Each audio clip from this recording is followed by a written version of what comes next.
धेरै दिनदेखि म हेरिरहेको छु कि यस जति पनि नयाँ नेताहरू आएको छ यो सब बेकार नेता हो, सब बेकार घटिया नेताहरू। यिनीहरूको समझदारी भनेको अलिकति पनि केही पनि समझदारी छैन। जे पाए त्यही संसदमा उफ्रिने, जे पाए त्यही संसदमा बोलिने, नबोलिने कुरा पनि बोल्ने, नसम्झेर बोलिने। मधेसबाट गएको जति पनि नेताहरू छ यो लठाफटा सब ने बेकार नेता सब निस्केको छ। यो एउटा हालमा जुन स्वतन्त्र पार्टी जुन आइसक्यो त्यस बापत जे कुरा यस्तो कुरा अनौठो कुरा भएको छ, एकदम नराम्रो कुरा भयो, जसमा यो अब एउटा च्यालेन्ज भइहालेको छ। यो हाम्रो बालेन शाह जुन छ एउटा भनेको त्यसमाथि यति नै च्यालेन्ज बिस्तारै बिस्तारै हुँदिरहेको छ, राजनीति भइरहेको छ भनेको। अब जस्तै कि हरप सपाङ भनेको जुन कहाँको त्यो पहिला मेयर थियो, त्यो भनेको यो मेयर जो एक सबभन्दा गधा मेयर हो, सबभन्दा गधा त्यो नेता। कहाँबाट यस्ता मान्छेहरू प्रकृतिबाट निस्किहाल्छ। यो नेता भनेको यो सब बौलाएको हो, यो पागल, यसलाई पागल जस्तै हो, यसको बुद्धि भनेको भ्रष्ट। अब संसदमा आइसकेपछि सब कुरा सब मान्छेसँग मिलेर काम गर्ने हो, त्यो कुरामा यसको ध्यान छैन। यसलाई जहिले पनि मन्त्री बन्न मलाई दिएन, जनताहरूले मन्त्री बन्न दिएन। मन्त्री बन्नु भनेको सानो कुरा होइन, मन्त्री भनेको सशक्त कुरा हो, एकदम भयपूर्ण कुरा हो। दिमाग र बुद्धिबाट सब सचेत हुनुपर्छ। मन्त्री भनेको यस्तै सानो कुरा होइन जो पाएर जसले मन्त्री बनाइदिने हो। यो भनेको यस्ता मान्छेलाई मन्त्री नबनाएर यसले यति दिलमा पिरो छ कि अरूलाई हेरेर यसले तनाव भनेको। अब नेता भनेको सब कुरालाई त्यागेर बस जनताको लागि सोच्नुपर्छ कि ना कि आफ्नो समक्ष भएको मान्छेसँग हेलना गर्ने। हरेकसँग संसदमा भएको हरेक व्यक्तिसँग साँठगाँठ गरेर मिलेर हातमा हात मिलाएर देशलाई बनाउनु पर्छ। जसमा यो अब भर्खरै गएको थियो हाम्रो जनकपुर धाममा।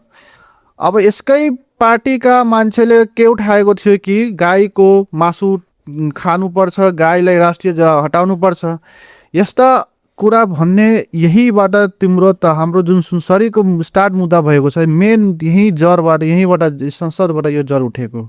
किनभने यिनीहरूले जब कुनै टपिक मिलिरहेको छैन त यिनीहरू आफैले कुनै भ्रमात्मक टपिकहरू उठाइ आग लगाउन खोजिरहेको छ कि कसरी यो संसद फेरिदेखि एउटा आन्दोलन प्रजाति गरौँ, आन्दोलनलाई स्टार्ट गरौँ फेरिदेखि कुनै एउटा कुरा भनेको। मेन जर यहाँबाट स्टार्ट भएको छ। जब यहाँ जाति भनेको स्टार्ट भयो कहाँ, जब हर्क सपाङलाई जनकपुर धाममा घेर्न जान दिएन। अब किन जान दिएन भने त्यस्तो आफूले मान्छेले सोच्नुपर्छ।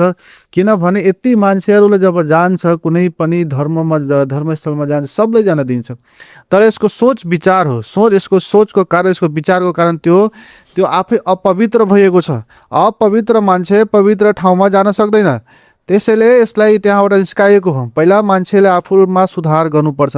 यो सुध्रिरहेको छैन। अब यो गएर फेरि त्यहाँ जे पाए त्यहाँको मान्छे जे पाए नबोल्ने, सब खराब यसरी मधेसको बारेमा यसरी मधेसलाई गाली गरेको छ। जहिले पनि पहाडी मान्छेहरूले मधेसलाई गाली गरेर राखेको छ, जहिले पनि हेपेर राखेको छ भनेको। यिनीहरूले समझदारी भनेको राम्रो मान्छे जो हुन्छ, राम्रो व्यक्तिको, राम्रो विचारको मान्छे हुन्छ भने कहीँ।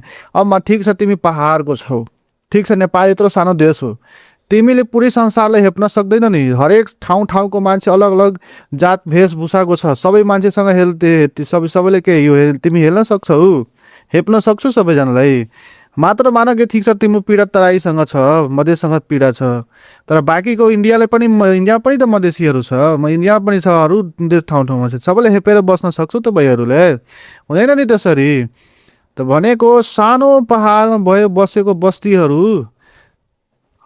ठुलो यत्रो आबादी भएको ठाउँलाई हेप्न मिल्यो भने, यत्रो ठुलो आबादी छ, यत्रो यहाँ भनेको हामीले अन्न जन्न बाली सब पुर्याएर हामीले त्यागेर तपाईँले यहाँ पुरै पहाडमा सब कुरा पठाएको।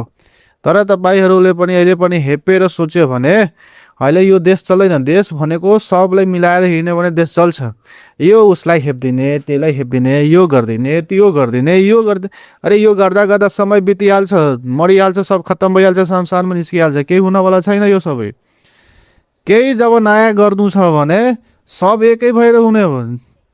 हाम्रो राजा भनेको पृथ्वीनारायण शाह भनेको एकीकरण गरेर गएको हो के खालि आफ्नो पहाडलाई थोरै एकीकरण गरेर गएको हो, नेपाल एकीकरण गएको हो, नेपालमा भएको जति सबै मान्छेले सबलाई एकीकरण गएको हो, 36 जातिको फुलबारी बनेर गएको छ कि यसरी बनेर गएको छ। सब यिनीहरूको तपाईँ अहिले सब भ्रष्ट भइरहेको छ, दिमाग अझै राम्रो बनाउनै पर्ने देशलाई अझै खराब बनाइएको छ। यो मुद्दा यो जुन सुनसरीमा जे पनि घटना भइरहेको छ, हिन्दू र मुस्लिम भनेको जे भइरहेको यो सब भ्रमाणत भइरहेको छ। यो अब जस्तै कि एउटा क्रिकेट म्याच हुन्छ जसमा एउटा दर्शक हुन्छ बस्ने, त अब त यो क्रिकेट म्याच, तर त्यस्तै एउटा जातिमा आन्दोलन गराउने मध्ये एउटा फ्यान भनेको जस्तै हेर्ने मान्छेहरू हुन्छ, जुन त्यो हेर्ने मान्छे भनेको यस्ता मान्छेहरू जसले मजा आउँछ। अब त्यो मजा कस्तो आउँछ, जस्ट अडियन्स, जस्तै क्रिकेटमा बस्ने अडियन्स, क्रिकेट हेर्ने अडियन्स, त्यस्तै यहाँ ठुलो ठुलो मान्छेहरू त्यो अब इन्डियामा गरायो, पाकिस्तानमा इन्डियासँग पाकिस्तान नभयो, पाकिस्तानसँग इन्डिया नभयो, यस्ता यस्ता गर्दै गर्दा पाकिस्तान अब धेरै ठाउँमा भयो। अब नेपालमा सोचिरहेको छ कि थोरै थोरै मुसलमान छ नेपालमा, धेरै छैन, सत्य कुरा हो, एकदम सत्य कुरा, मुसलमान थोरै हो, तर यिनीहरू थोरैले चाहिरहेको छ यति जगाइदेऊ कि यिनीहरू मरेर आफै मरोस् भनेको। अब भने यसमा जान जाने भने मुसलमान थोरै जान्छ, तर हिन्दूको जान बढी जान्छ। तर जान जाने र नजानेमा एक मान्छेको जान हुन्छ, एक मान्छे पनि पृथ्वीमा आएको छ, त्यसलाई भेजेको छ जिन्नको लागि, न कि हिन्दू मुसलमान गरेर मर्न लागि पठाएको छैन। अब मान्छे मूर्ख भयो, कोही त समझदार, मुसलमानको बिचमा कोही समझदार होला, हिन्दूको बिचमा कोही समझदार होला, दुवै एक अर्का बीच मिलेर बस्नु पर्यो, सब सम्झाएर त्यो बन्नु। अब अगाडि यसरी बढ्दैन, सबको यसरी जीवन नष्ट भयो भने समाज न समाज बन्छ न देश बन्छ। यो सब बेकार भइरहेको छ। यसलाई चाँडै हामीले यो चाँडै तपाईँहरूले जो जहाँ फैलिरहेको सबभन्दा बढी त यो मोबाइल छ।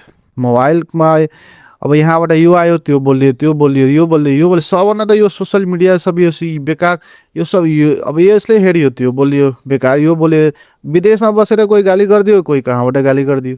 अब हेर्दा हेर्दा भनेको अब यो त सुक्नवाला छैन। अब यसमा बढाउने मान्छे पनि छ, घटाउने पनि छ। घटाउन भन्दा पहिला बढी बढाउने मान्छेहरू छ। यसलाई सोच विचार यही खत्म गर्नुपर्छ, नत्र भोलि गएर बहुत समस्या हुन्छ, नत्र यो देश एकदम अशान्ति बन्छ, एकदम भ्रष्टमा बुद्धि भ्रष्ट जस्तो हुन्छ। राम्रो भने मिलेर बस्नुपर्छ, अरू केही कुरा छैन। अब म सबै यो नेताहरूले भन्न चाहन्छु, म देशको नेताहरूले सबैलाई भन्न चाहन्छु, मात्र यो तपाईँहरूले अब त्यो सिके राउत गयो थियो, त्यति बेला आन्दोलन उठाइरहेको थियो हाम्रो कृषिको यो छैन त्यो छैन, त्यसको पनि समय खत्म भयो। अहिले पनि जुन जति मधेसको नेता गएको छ त्यो पनि कृषिमा मुद्दा उठायो, तर उनीहरूले थाहै छैन कृषिमा मुद्दा उठाइरहेको हो, तर कृषिमा मुद्दा उठाइरहेको बापत त्यसलाई गर्नु के छ, त्यहाँ कसलाई के कमी पाएको छ, जिरो तलको कुरा थाहै छैन, माथि अरूको कुरा सुनी कृषिमा यो चाहियो, कृषिमा यो चाहियो, कृषिमा यो चाहियो। भाइ कृषिमा चाहियो के, कहाँ चाहिन्छ भनेर त्यो पुरै मुद्दा उठाउ न। सिधै चाहिन्छ भनेर हुन्छ कि गरेर पनि हुन्छ, गरेर के छँदै छैन।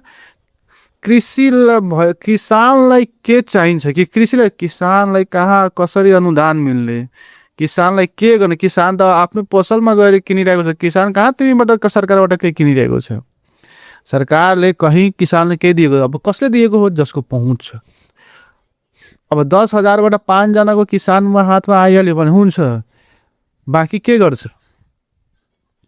यो मधेसको नेता पनि बाठो नेता सब निस्केको छ।